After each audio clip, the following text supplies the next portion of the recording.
Hello，我叫 Sidhu Alexander Indra 啦。咁大家眼前見到就係有一堆嘅綠色小巴咁樣，即係排晒喺度咁樣啦。咁即係其實呢啲係微型嘅綠色小巴、綠頂小巴咁樣，有16座嘅版本，有19座嘅版本咁樣啦。咁就16座就有10格啦，19座有7格咁樣嘅。咁呢度就2016年到2025年推出嘅。咁事不宜遲，我哋先講第一格嘅小巴先。咁好啦，呢一格啦，首先講呢一格就係呢一格小巴就係去何文田村嘅8號小巴咁樣啦。咁就寫住去何文田嘅，咁就價錢牌寫住5.9咁樣啦。咁呢格最簡單最原始嘅版本就係2016年推出嘅咁樣啦。咁就相對比較簡單嘅，大家望到相對比較簡單嘅咁樣咯。咁好啦，而家呢個第一格啦，咁第二格啦，就係呢一格。大家見到寫住去大口環、數碼港、經堅道港、大埔翠園同埋瑪麗嘅，咁就個牌都顯示咗咁樣嘅，咁啊同埋精緻過第一格咁樣嘅。大家望到係精緻過第一格咁樣嘅，大家精緻過第一格咁樣咯，精緻過第一格嘅，精緻過第一格，精緻過第一格咁樣望到。寫住途經呢一個大家見到就係寫住途經堅道香港大學、寶翠園同埋瑪麗醫院咁樣嘅，大家見唔見到？咁就上面個車窗嗰度有一個2蚊乘車 logo 啦，咁就同埋佢有個行車證咁樣嘅，同埋有嗰個大家見唔見到？大家有寫住途經，因為英文版嘅，有呢個堅道香港大學、寶翠園同瑪麗醫院咁樣嘅。咁呢個車身啦，就大家望到就英文有一個英文嘅路線牌，同埋佢嗰個中文路線牌咁樣寫住經香港大學港鐵站咁樣，因為黑色嘅地鐵 logo 咁樣，再喺車窗嗰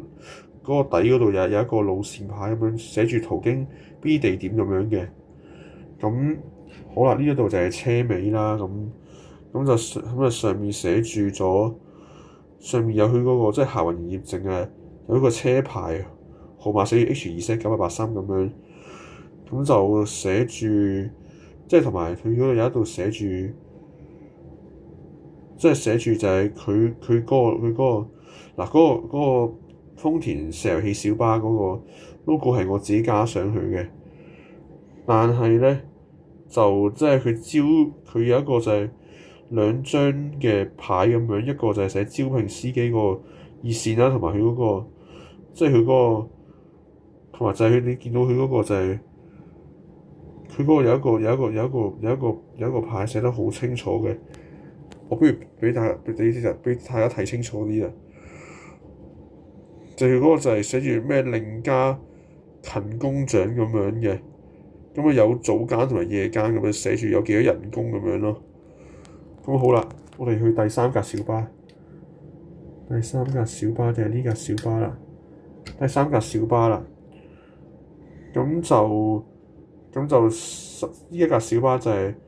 去呢個尖沙咀漢口道嘅，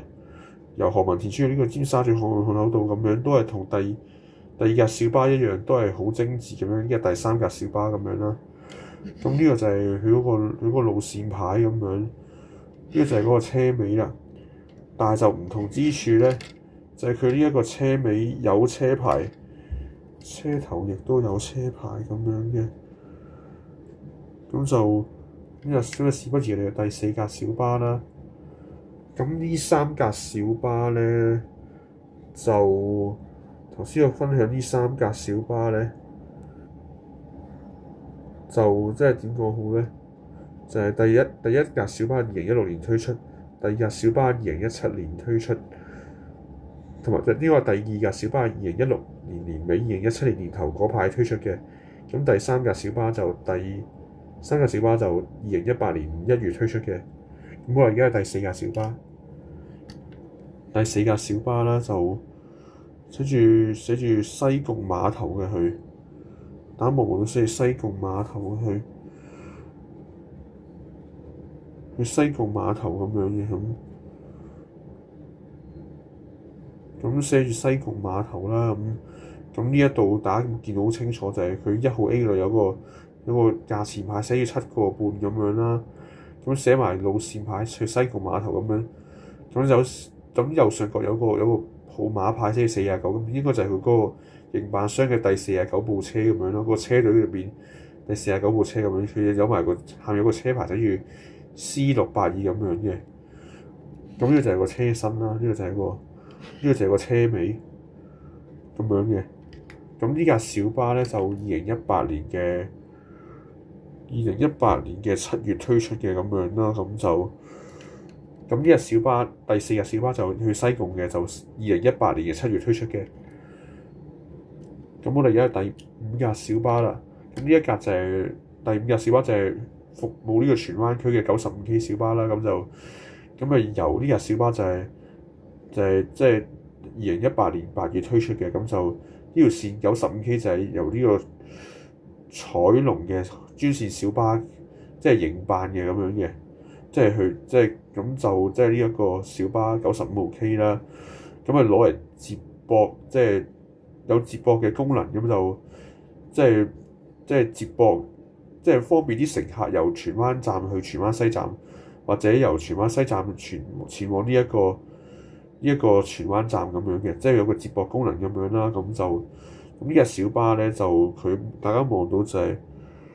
佢有個路線牌啦，隔離有一個價錢牌寫住3個7咁樣嘅，咁就都好精緻嘅。咁大家望到呢一度咧，就佢有個路線牌寫晒佢嗰啲地方啊，即係佢會經過荃灣區嘅咩地方咁樣嘅，就會寫住大家望到就即係佢有一個，仲有一個大家望到就係佢呢一度寫住荃灣站、荃灣西站咁樣啦。咁就大家望到應該望到就係佢嗰個路線牌嗰度寫住就係寫住咁樣嘅，大家望到啊！我就 zoom 近啲，咁我再 zoom近啲俾你睇，跟住再荃灣站去荃灣西站，咁就寫住大河道恒生銀行，跟住在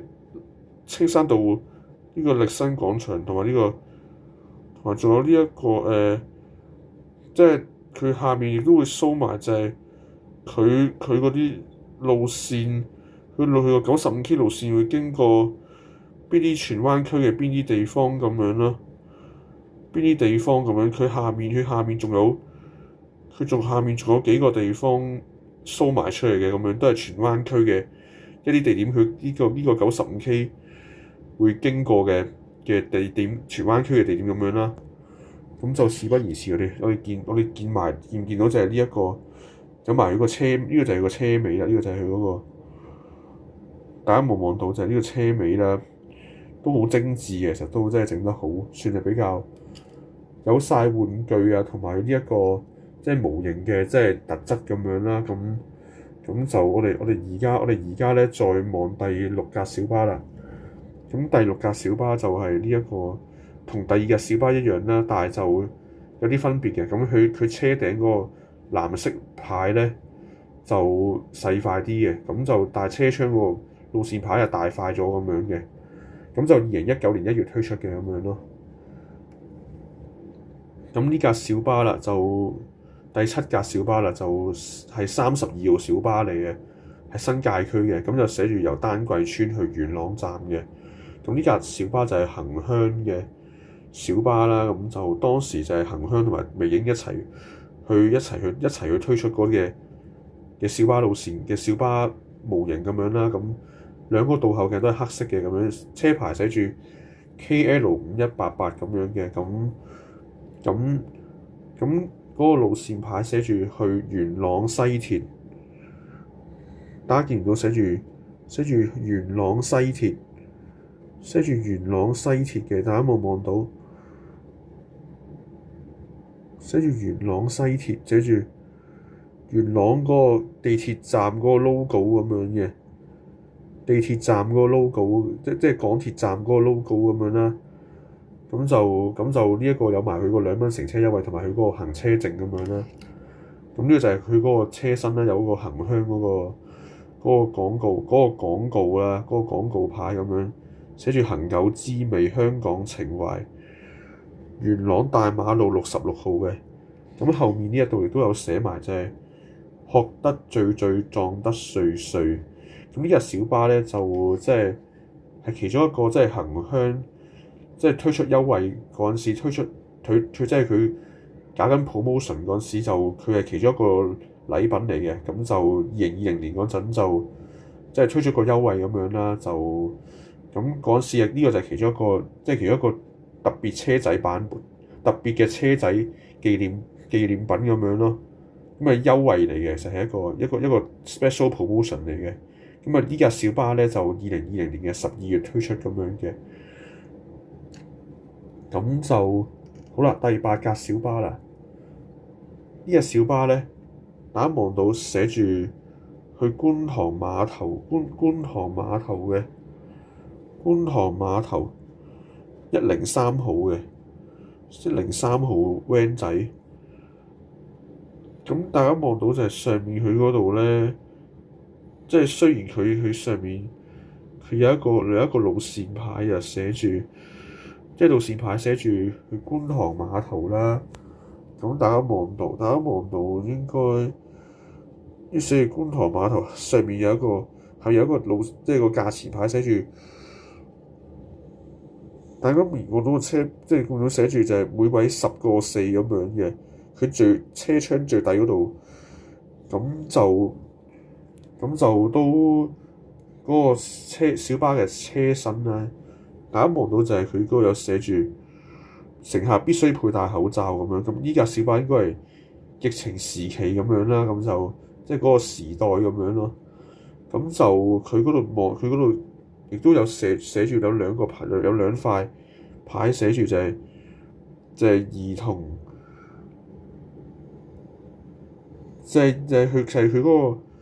佢嗰個小巴咧就。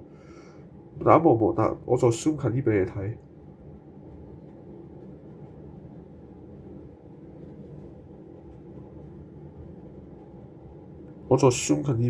咁呢架小巴咧就有下面有2個嘅有其他牌喺度啦，寫住就係即係點講好咧？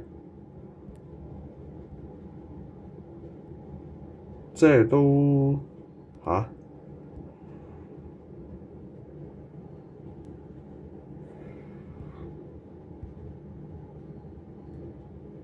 我再喺度 zoom 近俾大家睇啊！唔好意思啊，頭先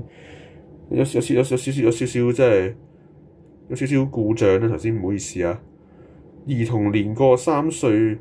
及身高超過1.3米需付全費。咁啊，下面有2個嘅 logo 嘅，一個就2蚊乘車優惠，一個就係嗰個應該相信係嗰個，即係佢嗰個係即係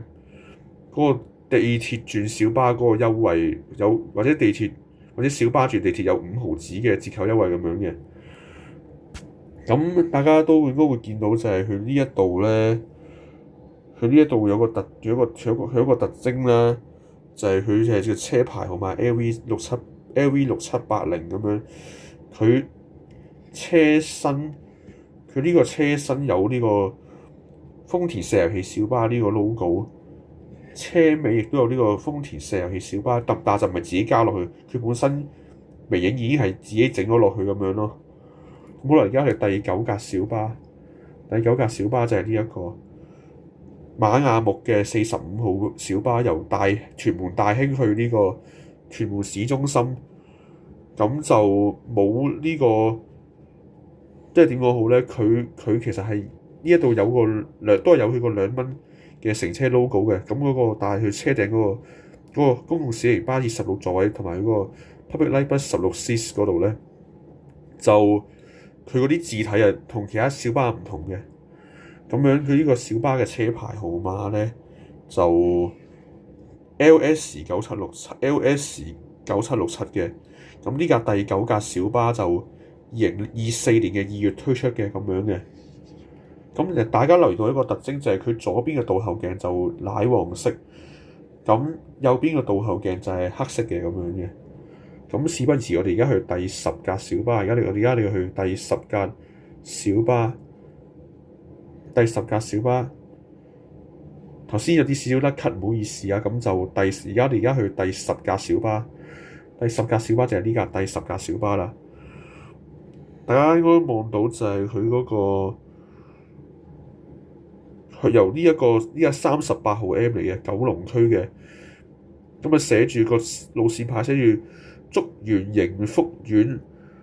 去前往呢個黃大仙嘅地鐵站嘅，大家應該都望到啦。咁應該望到嗰個車個車頭嗰度嗰個路線牌咁樣，即係竹園迎福苑前往黃大仙地鐵站，隔離有個38M，再之後隔離。嗰個38M，頭先有啲懶音，唔好意思。嗰個38M隔離就有個地鐵嗰個 logo 嘅咁樣嘅。咁呢架小巴嘅車牌咧就 NM1628咁樣啦。但係呢架小巴就冇2蚊乘車 logo 嘅，可能當時佢個營辦商就當時呢架小巴即係有 NM1628小巴嗰陣時啦，個車隊咁就。嗰陣時就未推出呢個2蚊乘車優惠咁樣嘅，咁呢一度你都冇呢個2蚊乘車 logo 咁樣嘅，大家留意到就係呢個第10架小巴，咁就即係都應該大家望到佢嗰個路線牌同埋佢嗰個38M 嗰個牌都整得相當之逼真嘅咁樣，同真車都唔係話真係好大分別咁樣啦，咁好整得相當之逼真嘅都。咁呢一度咧就係個車尾，但係佢嗰個同埋佢嗰個即係客運營業證就係客運營業證咧 ，sorry 就係紅色嘅咁樣啦。咁好精緻嘅其實都好啦，16座小巴介紹晒啦。咁我哋而家 move on to 19座小巴路啊。咁呢架就係第一架19座嘅小巴啦。咁大家望到佢寫住係去呢個麗港城嘅，咁下邊佢嗰個路線牌寫住69A 麗港城，前往呢個新世紀廣場、太子站、旺角警署，經過九龍城、新蒲崗、裕港灣嘅，咁啊車牌號碼 JX156，咁有呢個2蚊乘車 logo 嘅，咁呢一度就係個車身啦，咁樣就有晒佢嗰啲即係路線牌咁樣嘅都見到，咁後面呢一度就佢嗰個就係寫住嗰個車尾咁樣嘅69A 啊 JX156咁樣嘅車牌號碼咁樣啦。咁呢架小巴2019年嗰時推出嘅。咁呢架小巴有個特質就係咧，佢之前有一個係即係有一個錯嘅版本，就係佢呢架小巴係即係佢類似啦，可能係因為同個可能。佢之前19個位嘅，但係有一個試就係之前就曾經有個版本咧就錯嘅，就係得18個位咁樣咯。咁呢一個就呢一個67號 A 啦，呢個就係第2架小巴2021年嘅時候推出嘅。咁就大家望到呢一度啦，咁呢一度佢嗰個小巴啦，即係佢寫出即係67A 嗰度。佢由沙田站出發前往石門村，咁就佢呢一個佢會寫咗經咗沙田區邊一啲地方咁樣啦。佢有一度寫住就係佢一度就係寫住呢一個佢經過呢個石門工業區咁樣嘅，咁就去到石門村咁樣，有車牌號碼 CN1108咁樣啦，咁就。呢架小巴就都大家望到一樣嘢就係佢呢個車身佢有個價錢牌喺度，佢呢個有埋個路線牌喺度啦。咁啊即係睇得都唔係話太清楚咁樣，但係應該都係個路線牌，因為你見到類似67A 嗰個牌咁樣啦。咁就佢呢度有兩個 logo 啦，都係頭先講咗，就都係嗰個即係0.5元嗰個折扣優惠同埋嗰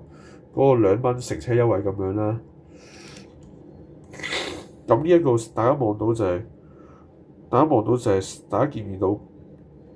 即係再 zoom 得好啲俾你睇，再